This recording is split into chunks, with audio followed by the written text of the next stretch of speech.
This clause changes everything. We need to renegotiate now. Absolutely not. The deal is closed.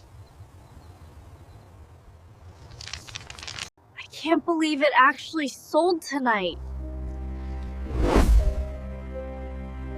I know, it all happened so fast. The day I found out they sold my childhood home, I didn't hear it from them. I saw it online. A listing. Bright photos. Clean walls. Staged furniture. My bedroom window glowing in perfect lighting like it had never held my secrets. Like I had never cried against that glass during thunderstorms. Like it wasn't the last place I felt safe before the world became complicated. They had already accepted an offer. No call. No discussion. No warning. Just a sold sign. When I finally confronted them, my voice shaking more from disbelief than anger, they didn't apologize. They didn't hesitate. "It's our house," my father said calmly. "You don't have a say." Our house. That word "our" collapsed in my chest, because it had never felt like just theirs. It was where I learned to walk, where I stayed up late studying at the kitchen table, where every birthday candle, every argument, every fragile memory was stored in the walls. But to them, it was property. To me, it was history. And apparently, history doesn't count if your name isn't on the deed. I tried to stay rational. I reminded them that we had talked about the house years ago, how if it was ever sold, the proceeds would be divided fairly. They had said it so casually back then, so reassuringly. I never thought I needed it in writing. They looked at me like I was remembering a different conversation. "You misunderstood," my mother said softly. "Things change. Things change." That phrase kept echoing in my mind long after the conversation ended. Because what they meant wasn't just about the house. It was about promises. I asked about my share carefully. Not demanding, not accusing, just asking where the money was going, what the plan was. That's when their tone shifted. The warmth disappeared. The defensiveness arrived. Suddenly, I wasn't heartbroken. I was greedy. "You're focusing on money when this is a hard decision for us," my father said. As if I wasn't losing something too. As if the house didn't hold my childhood. As if I hadn't spent years contributing financially when repairs were needed. Sending money quietly when they hinted at struggling. Paying for things without keeping track because I believed it was still, in some way, ours. And now I was being told I had no say. That hurt more than the sale itself. It felt like being erased. I drove by the house the next evening without telling them. The lights were on. Strangers were walking through it during a final inspection. I sat in my car and watched someone open the front door like it belonged to them already. It did. And I realized something terrifying in that moment. They hadn't just sold the house. They had decided I was no longer part of the story. The next few days were filled with vague explanations. The money was needed. There were expenses I didn't understand. Things were more complicated than I realized. Every time I asked for specifics, the details blurred. And the more I pressed, the more irritated they became. "Why are you making this difficult? Do you think we'd cheat you?" That question landed strangely. Because I hadn't used the word cheat. They had. That's when the unease started creeping in. If everything was transparent, why did it feel like I was pulling teeth just to get a straight answer? I requested documents gently. Closing statements. Breakdown of expenses. Just clarity. Silence. Then delay. Then frustration. "You don't trust us?" my mother asked, her voice fragile now. I wanted to scream that trust isn't proven by silence. It's proven by openness. But I didn't scream. I went quiet instead. And that's when I started noticing the cracks. Small inconsistencies in their explanations. Numbers that didn't align. Dates that shifted slightly each time the story was told. Mentions of debts I had never heard of before. Renovations that supposedly cost more than the market value suggested. The more I listened, the less it made sense. And the more it didn't make sense, the more I realized this wasn't just about selling a house without telling me. It was about something they didn't want me to see. I replayed every memory of conversations about the future. Every time they reassured me that, one day, things would be fair. Every time they reminded me that family looks out for each other. Family looks out for each other. But this didn't feel like protection. It felt like concealment. The final blow came when I discovered the closing date had been moved forward quietly, right after I first asked about my share. Not months before. Not long planned. After I asked. That timing wasn't coincidence. It was urgency. And urgency only appears when something needs to be finalized before questions get louder. Standing outside that empty house on the last day before possession transferred, I pressed my hand against the front door one final time. The wood was warm from the sun. Familiar. I realized I wasn't just grieving bricks and drywall. I was grieving the illusion that I belonged in decisions that shaped my own history. They didn't just sell the only place that ever felt like home. They sold it knowing I would find out too late to stop it. And when I asked where my money went, that's when the real story began to unravel. The first time I asked about my share, it was calm, careful, almost apologetic. I didn't accuse them of anything. I didn't imply dishonesty. I simply asked how the proceeds were being divided, and when I could expect my portion. I even rehearsed the wording beforehand so it wouldn't sound confrontational. Their answer came quickly. There isn't as much left as you think. It wasn't detailed. It wasn't transparent. But it sounded confident enough that I almost accepted it. Almost. I asked for clarification. Closing documents. A breakdown of costs. Nothing aggressive, just specifics. That's when the first crack appeared. The numbers changed. Suddenly, there were emergency repairs before the sale. Unexpected property taxes. A penalty for early listing. Then there were agent fees that seemed higher than standard. Legal consultations I had never heard about. Each explanation arrived separately, like pieces of a puzzle that didn't quite fit together. I noticed something strange. Every time I asked for written documentation, the conversation shifted emotionally. Why are you being so suspicious? You think we'd lie to you? This is stressful enough without you interrogating us. Interrogating. That word unsettled me. I wasn't interrogating. I was asking for information about money that was supposed to include me. But the more I pressed for clarity, the more defensive they became. And the defensiveness didn't match the simplicity of the question. If everything was straightforward, why did it feel like I was stepping into a trap every time I asked? The second version of the story came 3 days later. This time, the repairs had cost more than initially mentioned. A contractor had discovered hidden structural damage. There had been urgent foundation work. Strange, because I had visited the house just months earlier.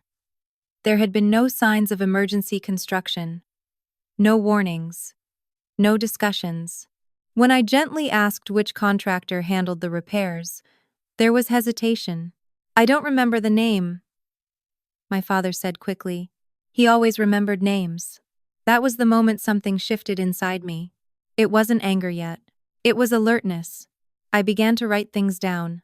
Not dramatically, not obsessively, just notes. Dates. What was said? What amount was mentioned?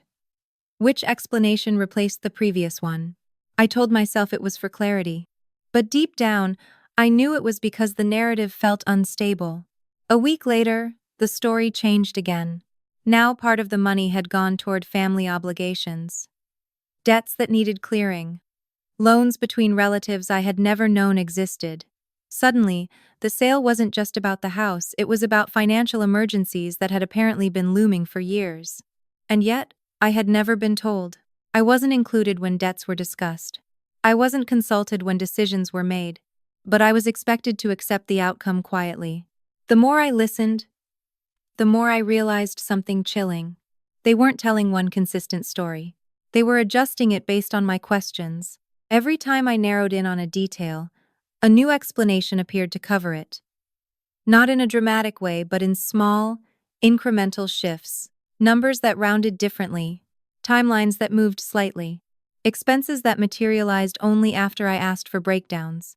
And every time I caught a discrepancy, they didn't correct it. They reframed it. You're misunderstanding. You're remembering it wrong. You're focusing too much on details. Details. That word struck me as ironic. Because in financial matters, Details are everything.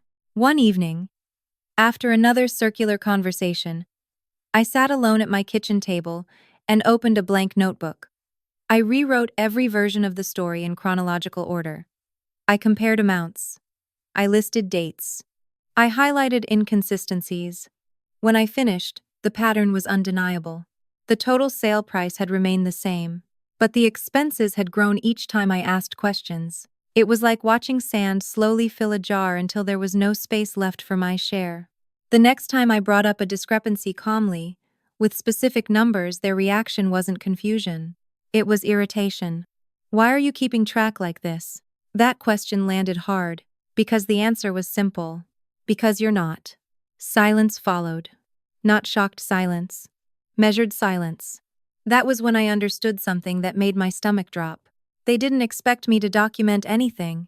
They expected me to trust the version that felt most convenient at the time. My loyalty had always meant I didn't double-check. My trust had always meant I didn't audit. But writing everything down changed the dynamic. Now there was a record. Now there was structure. Now there was proof that the story was moving. And movement implies concealment. The tension escalated quickly after that. They began avoiding specifics entirely. Conversations about the sale became shorter.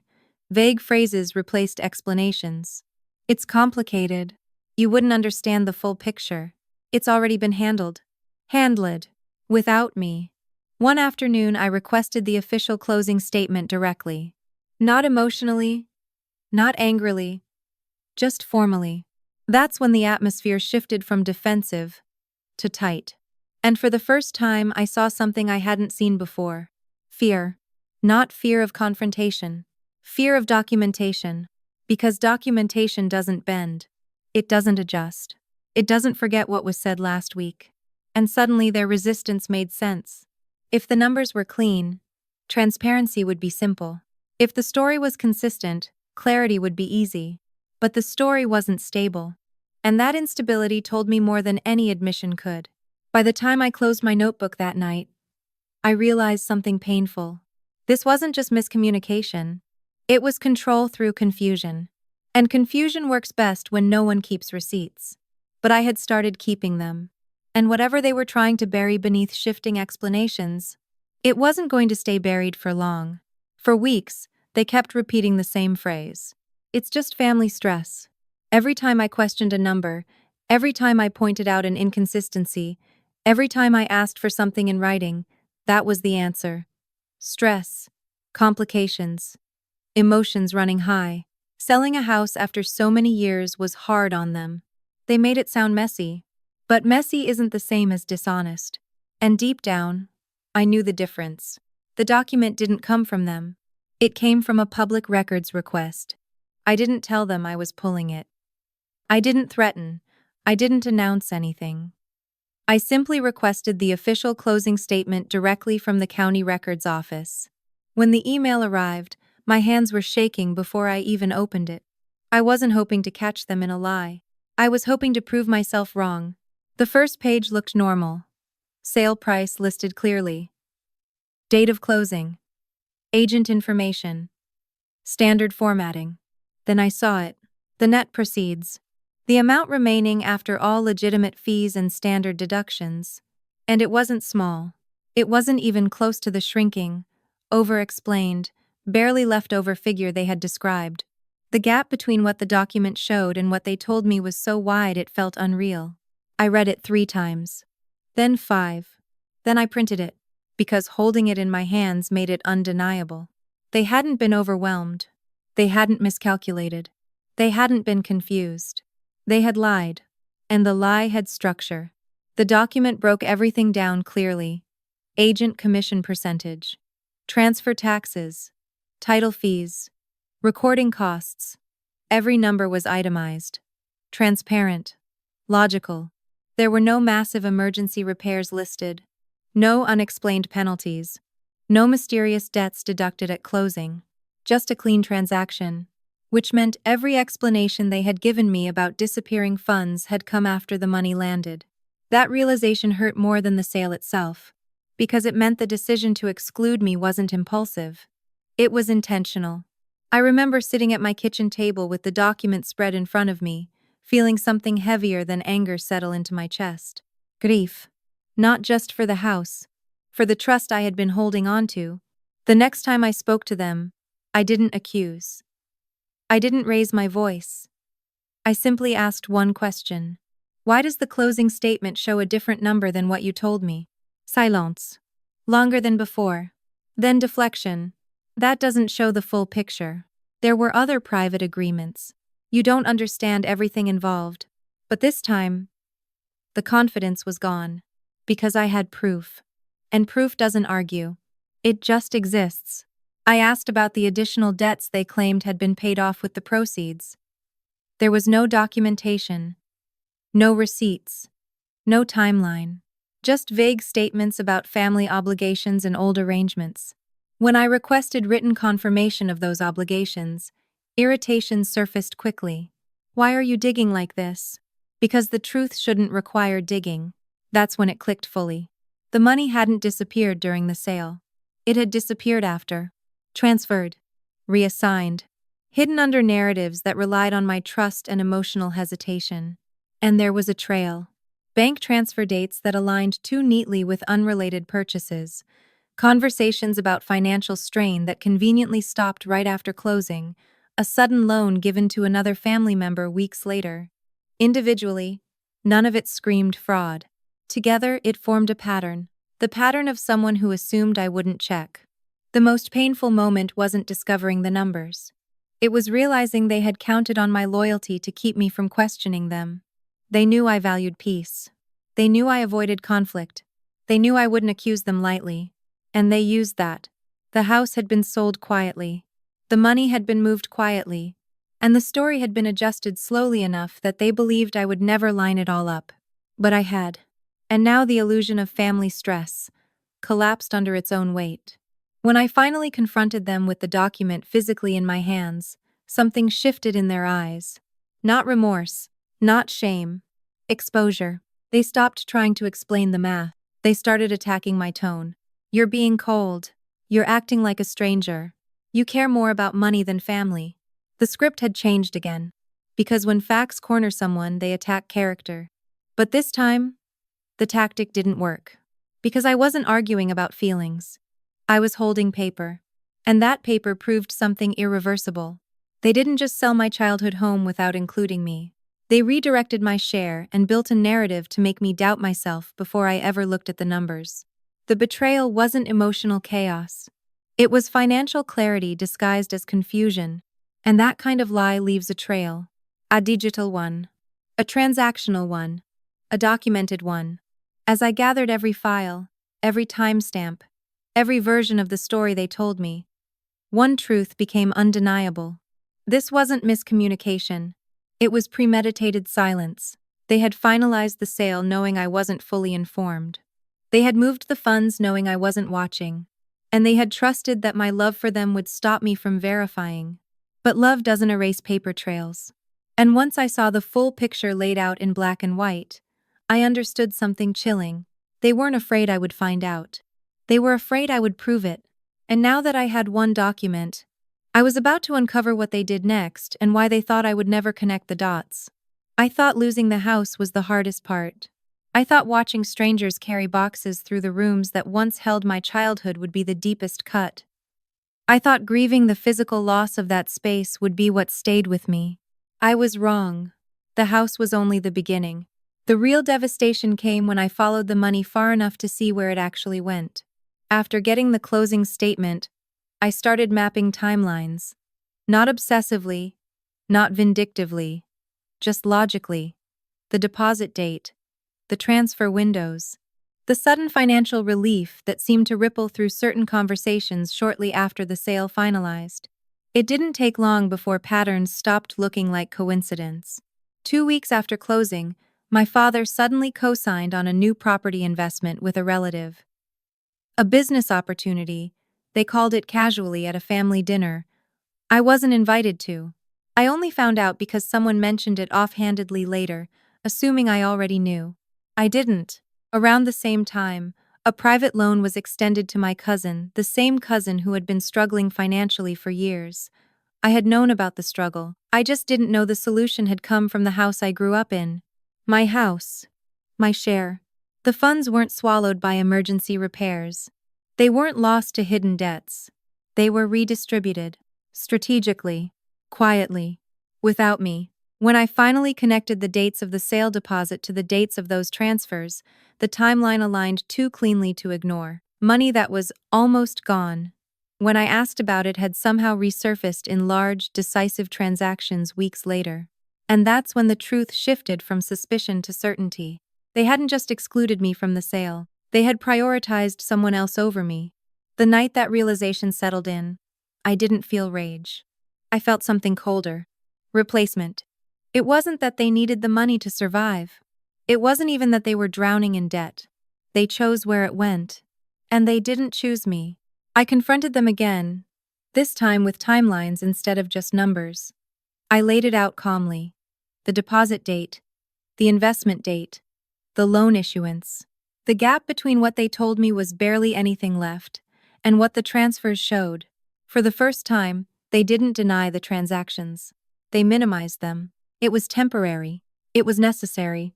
Family helps family. That last phrase hit differently now.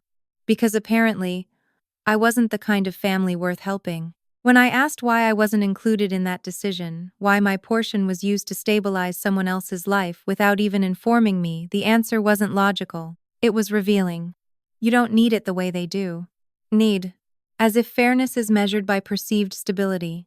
As if independence disqualifies you from equity. As if because I built my own life without leaning heavily on them, I forfeited the right to what was mine. That was the moment the betrayal deepened. They didn't see this as theft. They saw it as redistribution. And in their version of the story, I was strong enough to absorb the loss. The cousin was fragile. The investment was important. The opportunity was urgent. And I was adaptable.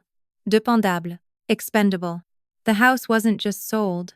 It was converted into leverage for other people's futures, while mine was expected to remain untouched because I had proven I could survive without their help. But survival isn't the same as justice. The pain wasn't about the money alone. It was about the message. They trusted me to endure disappointment. But they didn't trust me with transparency. They believed I would eventually accept the explanation. They assumed my loyalty would override my logic. And that hurt more than losing the house ever could. Because houses are structures. Trust is foundation. And once foundation cracks, everything shifts. In the weeks that followed, I noticed something subtle but telling. The family member who benefited from the transfers became unusually distant from me. Avoidant. Careful. Conversations that once flowed easily now felt rehearsed. Guilt has a texture, and I could feel it, but no one apologized. No one admitted wrongdoing. Instead, they reframed it as sacrifice. As parents, we had to make tough choices. We thought you'd understand. Understand what? That I was the easiest one to disappoint? That my stability made me less deserving? That fairness could be adjusted based on who asked the loudest? The final confirmation came through a bank statement detail I wasn't meant to see, a memo line attached to one of the transfers referencing the property address of my childhood home. It wasn't coded. It wasn't disguised. It was almost careless, as if they never imagined I would look that closely. That line erased any remaining doubt. The money had traveled directly from the sale into those transactions. It wasn't theoretical. It wasn't emotional interpretation. It was traceable. And suddenly, the story they told me about stress and complications looked exactly like what it was. A buffer. A delay tactic. A narrative meant to exhaust me before I reached documentation. I sat alone with all the evidence spread out in front of me and felt something break quietly inside. Not loudly. Not dramatically. Just a shift. I realized I wasn't grieving a house anymore. I was grieving the belief that my parents would protect my interests when it mattered. They didn't lose track of the money. They directed it. And they did so, assuming I would stay silent long enough for it to be irreversible. That assumption was the deepest wound of all, because it meant they believed my love for them was stronger than my respect for myself. They thought I would choose peace over truth.